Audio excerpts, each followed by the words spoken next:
Hey, Jackie, how are you? Okay, my friend. Welcome back to the show. Haven't had you on for a few years. Right, right. How's everything going? Right. I always enjoy doing your show. You give me a lot of great plugs. It always helps the business. Well, I enjoy having you on because I think you're a funny, funny guy. Thank you. You know that you got a show going around the country right now. I know you're going to be landing in you're in Canada all over the place right now, right? I'm aware. Wait a second, hold on. I'm just looking at your calendar here. No, you're in Staten Island, and you I, just already did that. I'm going. Toronto, and I'm going to Toronto. I'm yeah, going to coming to Boston. Boston on May 20th. Right, Then going to England. right. Yeah, yeah, that's I go nice. to England every year. It's a regular ritual with me. Really? Yeah, I became a big hit over there for some reason that What? nobody could figure out. They're Yeah. still in a quandary. How the hell did this guy ever become a hit in England? They look at me like there's something wrong here. Like I'm paying off the audiences to show up. Is when you're going to a British audience, do you have a different spiel than you do for American Very audiences? much the same thing. As a matter of fact, the same stuff goes over bigger in England than here because it's more of a novelty to them. A Really? character like me is something they never saw before. They get a big kick out of it. Do you do a lot of political humor there as well, like you do here? Yeah, sure. They're much more politically astute than Americans are. They're very aware of politics, and the average Joe knows everything about politics. Here, the average person knows nothing. They don't know who anybody is. Yeah. You have to be very simplistic here when you talk politics. So whether you could tumble about subjects, they know 10 times more American politics than Americans know. Yeah, it's amazing when I look at your background. I mean, your dad, your grandfather, great grandfather, great great grandfather, all rabbis. You were a rabbi when you were 25. Right. What did the family think when you said, I'm done with the rabbi thing. I'm going to become a comedian? Well, they weren't too thrilled about it, I'll be honest with you. Nobody was excited about seeing a guy break the lineage that was very holy to the family, of a holy tradition that went back hundreds of years. It was stunning impact, but I muted the impact of it by pretending that I'm still going to be religious and this is only a vacation from what I'm going to do next. I'm going to come back to it. I'm only going for a walk to a nightclub. I'm not going to stay there too long. I'm going to, I'm going to be wearing a yarmulke in an hour to just give me a chance. I kept saying all these things are just to make a few dollars to help the family. As soon as I got $312 in cash, I'll quit this business. This is not for him. I kept negotiating with my father to make him feel good and pretending I'm definitely coming back to it. Are we on the air now? Oh yeah, of Oh, course I we are. didn't know that. But 3 years, now 3 years. I just want to talk about. You have three brothers too. All of them were rabbis as well, right? All three are still rabbis, right? Wow. So you really were a radical. Uh, that But was a radical thing in my type of a family. That's right. It was as if all of a sudden you announced I'm a member of the Ku Klux Klan. but the thing that amazes me is that right now your bima is worldwide. So people who are with a rabbi who has a congregation who follows them and listens to them for advice and spiritual and tries to get some humor too as well. You've got the pulpit all around the world. Well, that's right. It's basically I'm influencing people by speaking about all kinds of morality in my shows. I attack all kinds of preposterous values, and I attack all kinds of hypocrisy. Basically, I'm making an issue out of morality in my shows. It comes from my background, and I basically think in those terms. And somehow I find myself, without even realizing it, I'm delivering messages all the time. It's just that I accentuate everything with laughs, but everything I talk about points up the pretentiousness and the phoniness of our society, and I make fun of all the stupidity that goes on that means nothing and serves no purpose. And when I make fun of people that buy a Mercedes or buy boats and the status symbols that mean nothing. Everybody will tell you I buy the car for the engineering. I don't know one Jew that knows anything about engineering. They buy the car because they want to be seated in a Mercedes. Then they tell you they like the way it holds the roads. Why, do you ever see a Chevrolet turn over? I never saw a guy standing on the corner and see, watch out, there's a Chevrolet coming. When I As mentioned an example of the kind of things I talk about people buying bigger and bigger homes. You really need 37 rooms in your house. The richer you get, the bigger the home becomes. Who needs? What do you do with all those rooms? It doesn't serve any purpose. You sleep in one bed. You ever get up in the middle of the night and try another bed? Anybody ever get up 4 o'clock in the morning and say, well, I slept there long enough. Let me try this bed now. You know, it's funny because George Carlin has a routine about stuff. Everybody gets so much stuff, they got to get a bigger house for Right, more stuff. right. It is interesting, though. But yours is from a particular. I attack all kinds of preposterous things. I make fun of, of, of everybody who wants to get married and they can't wait to pay tribute to their wife and their family. Meanwhile, 70% of the people commit adultery at some time in their life. 80% of the married men cheat in America. I say the rest of them cheat in Europe. I do all these kinds of jokes to show up the preposterousness of the way we live and the way we pretend to live and what we really do in life and all the hypocrisy that goes on. Now, Jackie, we mentioned that you were coming on the show, and we get a lot of emails. And one person mentioned that they were just watching some old Ed Sullivan on DVD. Right. And people, it's still legendary now, the whole controversy from 1962. Tell us a little bit about what happened and the results of that occurrence. Well, the result of that was that it destroyed my career for 20 years. He thought I made a vulgar gesture when all I did was I happened to talk that way. I was a rabbi only a week before that. Rabbis don't make a living from filthy gestures. Mm. And so anyway, it destroyed my career, but because of luckily, I do new material all the time. I'm not like the other comics who do the same jokes for 30 years. Like now when I come into Boston, they won't hear one joke they ever heard before. And because I make it a religion to change my act every time, that's why I run around in comedy clubs trying out the jokes so that by the time I come back to the same city, a year or two later, they hear nothing they heard before. So that people should, this keeps the career alive. Otherwise, people begin to say, look at this, it's the same old Jew with the same old story, because most comics do the same thing as long as they live. They start an act when they're 18, and when they're 87, they're still telling you the same jokes. They're still talking about the Titanic. They forgot that Abraham Lincoln is not the president anymore. I remember when you came out with The World According to Me, which really was your huge comeback vehicle after the whole thing with Ed Sullivan. And the ironic thing is that was after 25 dead years because of the Ed Sullivan Show. And then when I came to Broadway, I thought nobody would show up, and almost nobody did show up, except the critics. And luckily the critics were there, and to them I was a complete new revelation. As if this guy came from Mars, or he was just born an hour ago. They didn't know anything about me because my career was dead so long that people thought I was dead too. Wow. They thought I passed away. And all of a sudden, most of them never even heard of Jackie Mason, so I became a new experience. And that thing was, 2.5 years it ran on Broadway. And the same jokes that meant nothing to people in a nightclub, all of a sudden it became a work of art in a theater. The building made the difference more than me.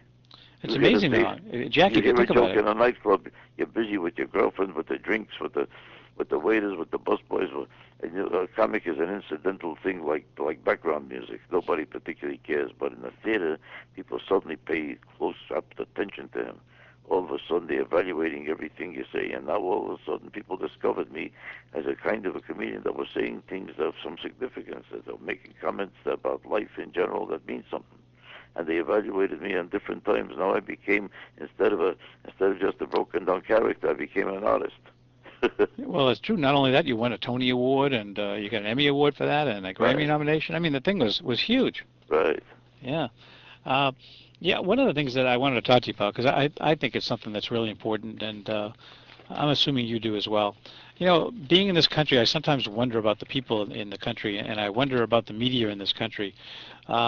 Especially the leftist, liberal Jewish people, the Barbra Streisands of the world, who seem to embrace the quote-unquote Palestinian cause and are kind of selling out Israel. It seems to me like most of the publicity, most of the media in this country has a bias, and it really aggravates me. Everybody knows, unless they're totally blind or stupid or phonies or liars. If they're honest with themselves, they know that the press of America is very leftist and almost totally liberal. And the simple fact is that about 87 to 90% always vote Democrat. Almost none of them are Republicans. And even if they are, they hide it because they're afraid to even show up at a conversation with another pressman. If they're a Republican is almost like a Nazi in this country among the press people. It's just like academia, all the colleges, the universities, the professors, the whole story of the pseudo-intellectuals and the semi-intellectuals. Everybody with glasses in America is now a strict leftist. And they even go further than that. They become communists and revolutionaries. They hate everything America represents. They can't stand the military person trying to represent the military, which is supposed to save our country and sacrifice their lives to save the people so that they could go to college. But the people in colleges don't want anybody representing the military on their campus. On the other hand, if you're from the Al-Qaeda and you come to start a revolution, all of a sudden you're the chief speaker for the weekend. Not only that, you get in Massachusetts. The Al-Qaeda is the chief speaker for the weekend, and it's true. I'm not even exaggerating. Have every kind of revolutionary, every hater and every killer who wants to destroy America and everything America represents is welcome, and they're thrilled to see them. But if they see anybody with a uniform representing this country, placards go up in a second. They're marching all around them, or they're threatening to destroy them. They'll kill anybody that wants to represent, that wants to protect them and this country. Well, it's a weird sick. All the Jewish kids in the colleges now prefer the Palestinians to Israel. And the issue between the Palestinians and the Israelis, most of the Jewish kids in the colleges are in favor of the Palestinians. I never heard of an Israeli sending a suicide bomb into Palestine. We react to people who are killing Jews for nothing, who are killing kids in the streets. We react to the killers. We never institute this. We never started this. Well, but they don't care. They don't care. They feel that the Palestinians are being oppressed by the Jews who just want to live in peace and keep their mouth shut. I was just talking to someone the other day that works at a hospital in Israel, and the hospitals there will serve anybody. If a Palestinian kid walks in that's hurt, they'll be glad to help them and make them better. But many of the Palestinians won't even go there because they don't want to have any Jewish blood in them if they need to get transfused. Right. They're taught from a young age to hate the Israelis, to hate the Jews, and it's a pretty sad situation. But the existence of any Jew, it's a weird, sick thing. It is amazing to me that the attitude people have of embracing terrorism, because not all Palestinians are terrorists, of course, but their leadership, the Hamas, are terrorists, and anybody who's supporting these people is supporting terror and is supporting people who want to eliminate not only Israel but the United States as well. Sure, it all comes from the fact that the kids today are. And the academia, these people, they all come from very comfortable homes and comfortable environments. They're spoiled and they're having money for nothing and having all luxuries in life for nothing. So they're guilt-ridden type of people who feel that and realize that they don't deserve it because they never did anything in their lives that served any purpose. They're sitting around gloating with this comfortable, free, luxurious life. So they want to prove to themselves that they're helping the underdog. So as soon as they see a Palestinian, they feel he's the one that's suffering, and they have to sacrifice themselves to help the suffering souls. So they become totally perverted about their whole sense of justice. They have everything upside down because they're spoiled, sick people. Yeah, it is amazing to me. On your show, on Comcast, you still doing that on Fridays? Yeah. Do you get into these kind of subjects? Sure, I get into all these political issues, and I get to guests. I had Howie Carr as my guest last week. Oh, talking about Whitey Bulger then, huh? Yeah, he was talking about the Bulger thing. Yeah. And we were talking about all the other issues. We were talking about immigration. We were talking about Iran, Iraq. Yeah. We were talking about everything. He's a loquacious character. He'll talk to you on any subject. You say hello, and he'll talk for an hour. He's good. Jackie Mason has a national live call-in show on Comcast Network, CN8 it's called. Every Friday night from 8 to 8:30, you can call him up and talk about any subject you like to talk about. You're talking about immigration. I just want to tell you, I didn't know if you knew this, maybe Howie told you about it, but the Massachusetts legislature was actually going to pass a law giving free education, tuition reducing in Massachusetts schools to illegal immigrants. Do you know that? Not only that, but this is a minor thing compared to all the other benefits that the illegal immigrants get in America. They get every conceivable benefit you could think of. Healthcare, driving, you have a right to drive without insurance. You have a right to go to school without this. You can go to get Medi-Cal, Medicaid, all the hospitals, all the schools, everything for nothing. It's a great deal. What's unbelievable is that in Mexico, it's a felony if they catch an illegal immigrant. He goes to jail in a minute for a year. That's right. The vicious, violent laws there against anybody who's an illegal immigrant. If they found that he lied or in his application or he told a lie any place in the street for the last year and a half, they get 2 years. If they walk fast, they get 5 years. If they're seen in front of a building, 10 years. People are put in jails. They're all over the place if they catch an illegal person for a second. But I think the great criminal is not the illegal immigrant. I don't dislike the illegal immigrant. I am violently against. I have nothing but contempt for the people who hire them. First, you hire them because you want to take advantage of them, because you don't want to pay taxes. You want a guy working for you off the books. And you're the first guy to say an illegal, right away you're running to get him out of the country. Get every other illegal immigrant out of the country, not the one just working for you.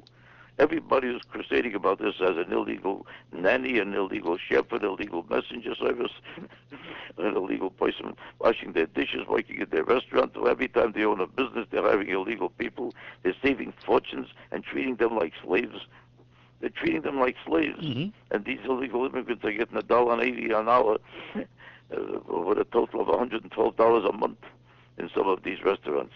And those restaurant owners and people who hire them in general, they're the ones who belong in jail, and they should be deported. I kind of agree with you, and I also think that we have to be, we have to also differentiate between. This poor guy is just struggling to make a living. We have to differentiate between legal immigrants and illegal immigrants too, because a lot of people lump them together. And when all these people were marching out there for immigration, I don't think most Americans have any problem with people going through the channels and doing it the right way. It's the people who come in here illegally and then want all our protections and services. Yeah, but whose fault is it? Well, you're right. It's the people who hire them. Otherwise, they go back home. Right. And it's the government's fault that's pretending to be so disturbed by it. Because we could stop people from coming into this country if we have enough soldiers to be in Iraq for 35 years and spend hundreds of billions of dollars for armies all over the world. We can't find enough Gentiles to go to the corner and watch the border. Well, it's the phoniest story in the world that we can't protect our border. Yeah. America has the power to build everything on this site, to go to the moon 1,000 times, but we can't build a wire fence if we want to for $312. Well, the Israelis are building the Israelis got a nice fence going up. Right. I'm not sure how much that's going to help them, but they're going to try. Now, when you come into Boston on May 20th, tell what type of things are you going to be talking about? What some of the new things? Everything, but I'm not going to lecture people like I do now. I submerge the political opinions to make sure that there's a laugh every second. I just won the prize in England for the third year in a row for the funniest one-man show in England, and I won the same prize in Scotland for the funniest one-man show in Scotland. I keep winning prizes in Europe every year for having the funniest one-man show in those countries. And then when I come here, they say, well, he's too Jewish. Well, you started in the Bush Belt. I mean, that was... always do. I'm always doing stuff about new things. And I make sure that every line is a laugh. I don't waste time delivering my own personal opinions. I know how to compartmentalize my life. I don't go under false pretenses as a comedian and then start lecturing people. I find there's nothing more offensive and obnoxious when comedians come up to make a whole speech about their political views. You came to hear jokes. If you wanted to hear a lecture, you'd go to hear Kissinger or somebody. Yeah. You wouldn't come to a comedian to hear a lecture. You could talk about serious things, but the serious things better not sound serious when you're doing a show. When you're doing a show, if I talk about Palestinians, I pack it for 12 jokes about Palestinians. I don't do a crusade about Palestinians. Right. Now, I wanted to ask you a little bit about... Sorry to tell you, my time is up already. All of a sudden, I found out that I just realized that I was on this show with you now for about 40 minutes. I have to get off already. 40 minutes? No way. What am I on for, about half hour? I don't think it's anywhere near that. But if you gotta go, you gotta go. I have about 5 minutes left if you want to talk another 5 minutes. Well, there's a bunch of things I wanted. I have 150 questions written down here, but... Oh, I'm sorry. Yeah, what can you do? I'm sorry. I'll tell you what. If you want to talk some more, I could talk to you tomorrow or the next day. Oh, and we'll do it another time, but I just want to make sure people get on and check out your show. I appreciate and also I appreciate you having me on. I don't mean to rush you off, but I didn't have any idea when I took this interview that I was going to be on long.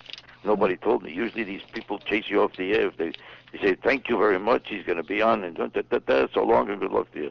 They give me 5 minutes.